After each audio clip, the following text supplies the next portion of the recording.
be authentic and transparent.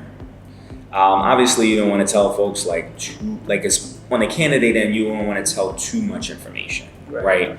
But you should be able to give enough information so that way the recruiter can market you in the best light, right? Without like hiding a whole bunch of stuff.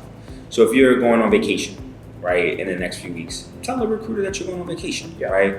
Because that's one of the worst. That's one of the things that I hated from the recruiter standpoint. It's like, hey, I've presented you, they're interested, and now you tell me, hey, listen, I've got a 2-week vacation, and I can't interview for another month, right? It's like, what was you called me with all this sense of urgency, and now I gotta wait a month before you sit in front of the candidate, before the client, and as a young recruiter, that can hurt your relationship with the client, right? Because the client doesn't know that you just started, right? They're like, you told me that you can get me candidates, and if that's the first candidate that you submit, you just were excited about getting somebody in front of them.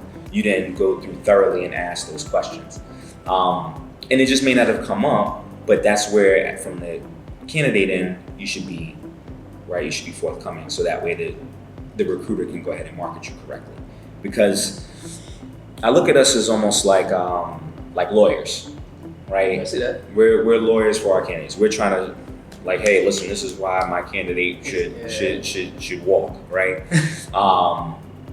And so if there are things that you hide from me, how can you do it? How can I defend you? How can you, right? So that's that piece of it.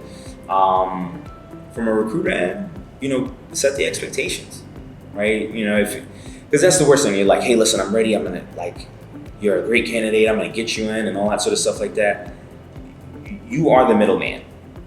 So once you submit that resume, it doesn't matter, like, you should have a good relationship with the client that you're working with.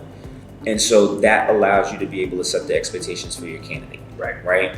Now, if you don't have a good relationship with the client, then you should let the candidate know, right? Say, hey, listen, this is the first time that I've worked with them.